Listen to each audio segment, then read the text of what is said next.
Liam, it's a very easy game to get up for this one, isn't it? But I suppose your message is, aside from the rivalry, this is a massive game of football for both sides for very different reasons at different ends of the table.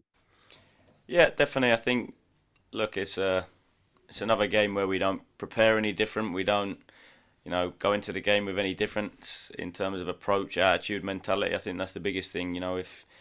If you want to be a high performing team, you have to be consistent with them behaviours. You can't just turn it on one day because it's a certain opposition, then not the next. But at the same point, I also think there's an element where players, staff, we have to respect history, culture, the importance of the game, from a different perspective for so many people, and like I said, respect that, but go into it with the same mentality that we have in every other game.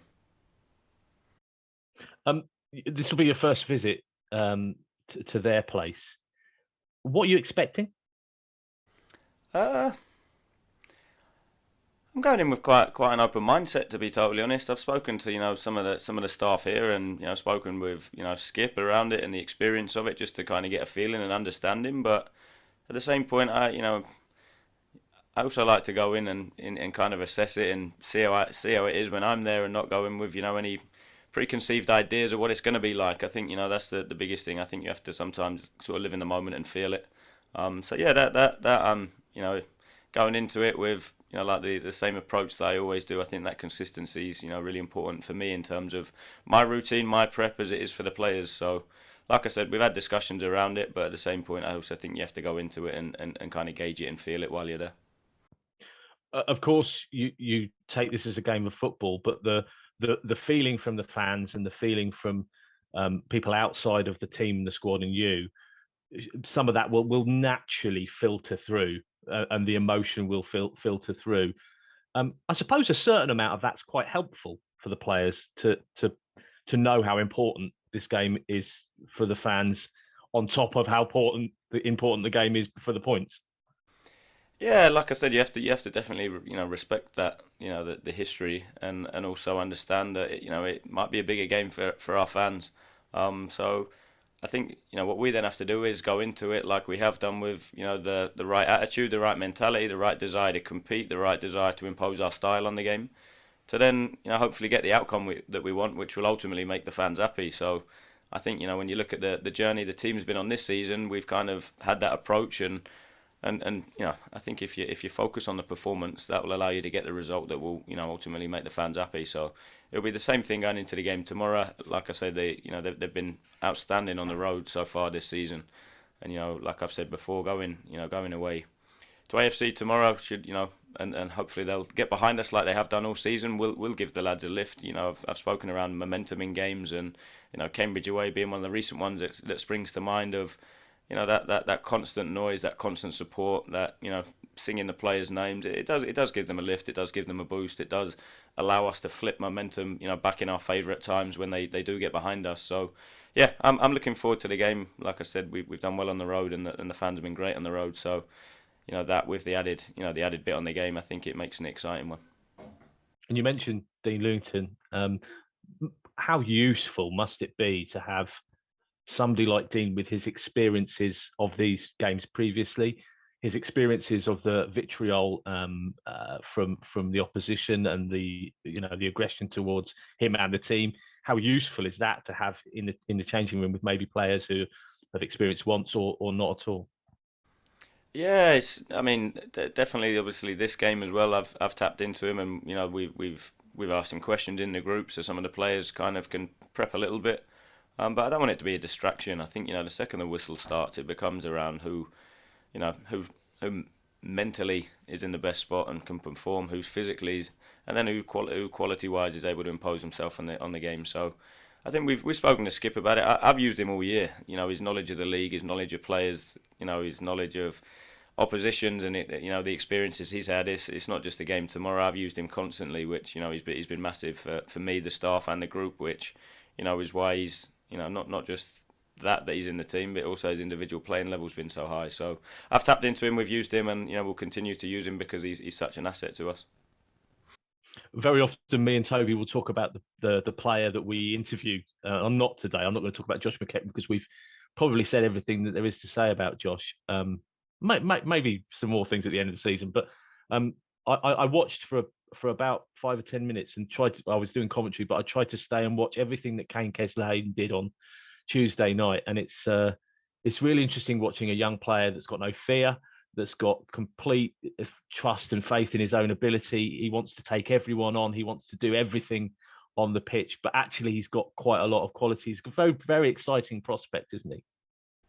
Yeah, Kane's, people forget it's his first season in professional football. It's the first year he's played professional games. So, you look at it, he did well in League Two at the first half of the season. And since he's been in the team here, I feel he's progressively got better. I still think he has, a huge amount to improve on and to progress and get better at. But at the same point, he's got so many upturns. He's got so many, positive aspects to his game. Like you said, that fearlessness. His how quick he is over short distances. He's as quick as anybody I've seen over short distances in the league.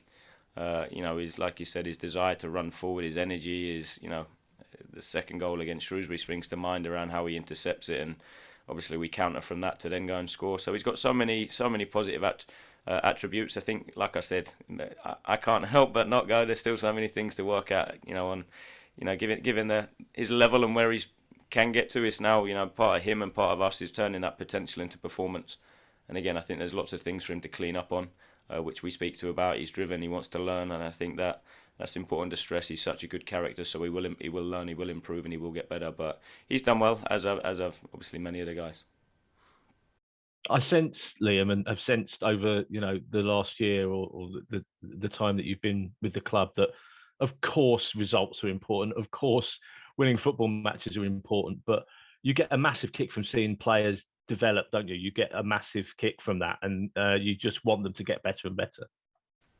Yeah, players and people. I think that's the biggest thing. I've had so many rewarding moments in my career. People haven't made it; they've gone on to be a success in other professions, which I also I get a kick from that. I think helping people progress, helping people get better, helping players progress, players get better is it's why I started coaching. It's why I became really passionate about coaching, and I think when you had the common goal of winning matches and helping people achieve dreams and goals, I think that when you tie it all in, I think it's one of the most rewarding aspects of the job, definitely, and that's why at the club we've got so many staff here that are similar. They're here to help people. They're genuine. They've got really good values, and again, I think good times, bad times, what you have to fall back on is culture, and that's what we work really hard here at. Just one more for me, and it's just to finish off on the game against AFC. Obviously, you're going in with an open mind, but it's possible you could receive a little bit of stick from the supporters, as the team will as well. Have you experienced anything like that before, at an away ground? Until I experience it tomorrow, I won't know. I've been in a few hostile environments, overseas, etc. But again, I think for me, if anything, it just becomes a distraction for the players. I think when the game's going on, of course, they hear and feel the noise and you can shift the momentum. But I think you become so engrossed in the game that actually sometimes it's hard to acknowledge everything going around it. So, like I said, I understand the importance of the game to so many people. But I think what's really important for the players and, over the course of the season and the future is that not too high, not too low. So if the huge amounts of emotion and passion and aggression and all that, stay on an even keel. I think, that's probably the most important thing for me. Thanks, Liam. Appreciate it. It might be the most important thing for you, but for the fans, obviously, winning will be massive, and I suppose they won't mind what form it comes in. It could just be a scrappy 1-0 win, but winning it for the fans is massive, isn't it? Yeah, definitely. We're working in the entertainment industry, and it's the fans that we're here to entertain. So I think from that perspective, it's going out. What I can guarantee and what I know with the group of players that we've got here is that they'll do everything they can to. They'll work as hard as they can. They'll compete. They'll run. They'll fight. They'll be brave when they have to. And I think that's the biggest things that I think fans want to see. I think that of course they want to win, but I think they'll also respect the group given what they've achieved this season. If you don't, but I think the biggest thing is the players' mindsets, their attitude, their approach. I know will be at full tilt. They'll be at their maximum, which is everything that I ask for of them. You mentioned Kane and his performances of late. I suppose he's keeping someone like Brandon Mason out the side. What's the latest with Brandon? Brandon's actually been a bit sick this week. He's been a bit ill, so he's actually been off. So yeah, Brandon, his level, he'd obviously he'd been doing bits and pieces of training before he came in here, and then his level was actually really starting to improve. He'd started to readjust the team training, the team setting, and the consistency of the demands we were putting on him, and his level had actually, he'd really improved in a short period of time he'd been here. And then unfortunately he felt a little bit ill last weekend, so he's actually been off this week. Says a lot about your side, though, doesn't it? That you bring in a new signing, and although he's not kicked a ball yet, people are asking about him. But also that there doesn't appear to be an awful lot of room for him in that squad that you've got at the minute. No, and competition's high. I think that any healthy group, healthy team has to have competition. You don't want people that are comfortable. I think that when you talk around people performing to their maximum, they need someone pushing them, and I think that's what we've got in the group. With the lads that haven't maybe had the minutes that they want.